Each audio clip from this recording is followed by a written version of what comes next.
Good morning, guys. Welcome back to Morgan Hill Farms. So I'm down in the garden this morning. I was down here yesterday and I was kind of looking around. Everything is growing so beautifully, but even though we're in the very beginning of June and not even into the summer season yet, you really need to start thinking of starting more seeds. And so I want to talk to you today about succession sowing. You're going to find that if you are able to continue to grow seeds and replace those older plants with newer plants throughout the season, you're going to get more food, you're going to be able to preserve more, you're going to cut your shopping trips at the grocery store down dramatically, and you're going to be able to harvest all growing season long, as opposed to just having that first crop of food, and then when that dies, and then it's done. And then you find yourself going to the store to purchase those items when you could be growing them in your garden. So that's what I want to talk to you about today.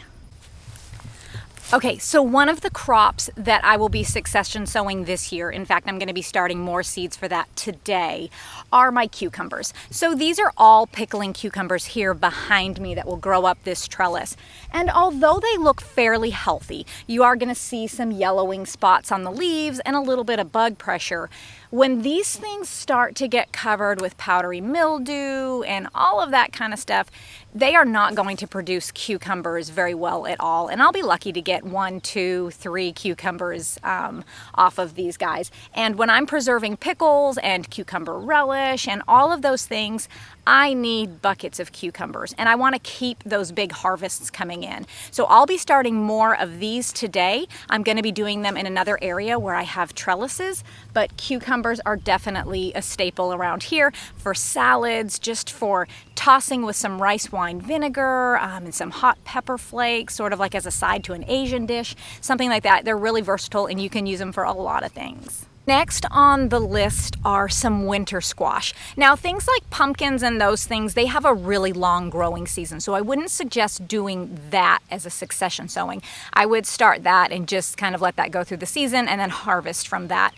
However, with things like my butternut squash, these things will get taken over by pests mostly. The diseases typically tend to leave them alone, but squash vine borers, squash bugs, squash beetles, all of that stuff is really going to start damaging my plants very soon, and it's going to decrease their production. Basically, if they don't have the fruit set now, I'll be lucky to get much more off of them at this point. I will be succession sowing my butternut squash, my spaghetti squash, and even some acorn squash. And this type of winter squash is going to be something that you can store up in your house with barely any preservation method at all. You're just going to cure it and put it on your shelf. And these are things that you can be eating off of all winter long to help feed your family. So you really want to make sure that if you can not just get one harvest, but if you can get 2 or 3 harvests, that is going to benefit you guys and keep you out of the grocery store and keep your family fed. Keeping with the squash category, let's talk about summer squash. So behind me, I have a lemon yellow summer squash, which is a yellow squash. It's just in the shape of a ball as opposed to more of an elongated squash. Now, I do find that these plants tolerate the squash vine borers and the squash bugs very well. However, they will start to get powdery mildew, and once that happens, their production is going to drop dramatically. So I have already started 6 more of these plants, even though these ones here look very young. They're just starting to give me a few squash here and there, and they look healthy, and I'm not seeing a lot of bug pressure. I want to get those other plants started now, so by the time that these start getting kind of stressed out, those other plants are starting to put fruit on. So my harvest will just be seamless without having to wait for more to come in. My next plants will just start producing for me. Now, these lemon yellow squash, we like to eat fresh. You can also saute them up with butter and then freeze them in the freezer as sort of an instant side dish. You can just reheat that.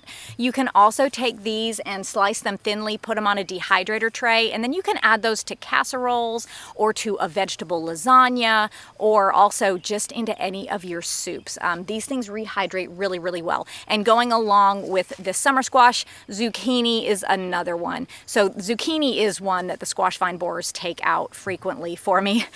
So those I am even more aggressive at succession sowing. The next type of crop that you may want to consider succession sowing are your green beans. And the reason that I say this is because green beans are so quick to grow. So they will mature in about 60 to 65 days, and I'll get about about 3 to 4 harvests off of one set of plants. Now, I have plenty of green beans up at my house that are pressure canned, and I do not need to preserve any this year. However, if you are wanting a food that you can put on your shelf, something that's very prolific, very quick to grow, is going to kind of be like a staple side dish for a lot of meals, I would say green beans are the way to go. So these behind me are actually dragon tongue bush beans. I don't actually preserve these. I tend to preserve your more standard blue lake bush bean, which are just your typical green beans that you might see at the grocery store. These ones are more for fresh eating. Let's talk about tomatoes. Tomatoes may not be a crop that you think of succession sowing or starting more plants once your main plants have started to produce. But if you are not growing like I am, I have over 200 tomato plants, and that is simply to give me a huge harvest of tomatoes at one time so that I can preserve those and put those away for a year. But if you're not growing 200, or maybe you just don't have the space for that, you might want to consider succession sowing these guys. Because again, once they start getting diseases and pest pressure, your production's going to go way down. So you can think of starting, some more paste style tomatoes if you want to preserve those. But if you have a really short growing season, maybe think about starting something that has a much quicker maturity date, something like a cherry tomato or a cocktail sized tomato, something that's going to produce for you quicker, so that it will continue to give you those really good fruits when your other plants are starting to peter out, but you're still going to get a harvest before that first frost date. Another crop that you can also succession sow if you don't have a lot of room in your garden and you're wanting to get more of a harvest are potatoes. You can actually get 2 crops of potatoes in a year if your growing season allows for it. So I have some Kennebec potatoes and some Purple Majesty potatoes that I planted this year. And the Kennebec potatoes take about 90 days to mature, so that's just 3 months. And the fact that potatoes are planted out before your last frost date really gives you a good amount of flexibility, even if your growing season is not as long as mine. So I start these the beginning to middle of March, and these are gonna start dying back. You can already see they look a little rough. And that's when I'm going to be harvesting these guys, but I've got plenty of time to get a second crop in if I wanted to increase my harvest. And potatoes, again, just like your winter squash, is going to be super easy to preserve. There's really not a lot that you have to do with these guys to cure them and then just set them in your house. And if they do start to kind of shrivel up and go bad for you, then you can can these up as well. But these are a great staple food to feed your family with. 2 more crops that have a really, really short growing time are beets and radishes. So I would suggest making sure that once your radishes have been in the ground for about 2.5 weeks, that you start the next succession of those. Radishes can mature in as early as 21 days, depending on the variety. And then your beets, as soon as these things start to get a couple inches high, you're probably not going to quite see a bulb on those just yet with that beetroot. However, you'll want to start by putting in more seeds so that you'll just get that continuous harvest.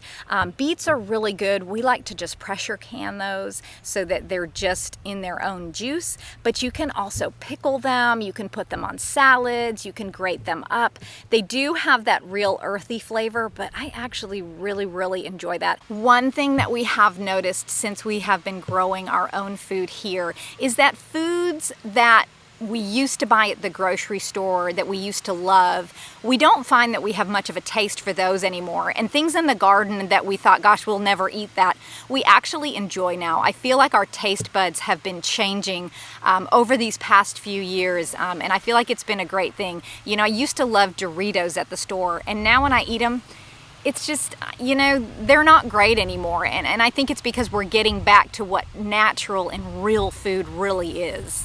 Okay, so for the last one that I want to share, I'm going to take you up to the medicinal herb garden. Okay, so in these pots here, you can actually see that my herbs are flowering. So this is cilantro, and cilantro is notorious for bolting. They do have varieties that are known as slow bolt, and when I say bolt, what I mean is basically they go to flower, and once they go to flower to produce seed, your herb is most likely going to take on a different flavor profile than what you're typically used to getting when you buy that at the grocery store. So you will definitely want to succession sow your cilantro and maybe even your dill if you're going to be doing pickles throughout the season, because I find that my dill does very, very well in the beginning of the season, but then it kind of starts to dry out and those fronds tend to get brown and it's just not as beautiful and healthy and productive as it once was. But with cilantro, we are quickly getting into salsa preserving season. I do have some jalapenos that are just about to be ready. You could see that all of my tomatoes were super, super loaded down with green fruit. So I need to get some cilantro started now so that that's gonna be ready for me when I go to do my salsa, so that I don't have to go and buy pounds and pounds of cilantro at the store. You can also use this fresh by making like a pico de gallo. That is really delicious. You can put this on tacos. You can use it to garnish nachos or something like that. So cilantro is very versatile, but I will say there are a lot of people that don't like it. And in the South here, we have a pest called a stink bug that some people smell like what cilantro smells. So whenever they smell cilantro, they think of stink bug. So some people don't like it, but if you like it, I would suggest succession sowing that. Okay guys, well thank you so much for hanging out with me today. I hope that you found that helpful and it gives you some ideas how you can prolong your harvest season and bring even more food into your house to preserve and feed your families with. If you guys have any questions or comments, please leave them below. And if you enjoyed this video, please like, subscribe, and share, and we will see you in the next one.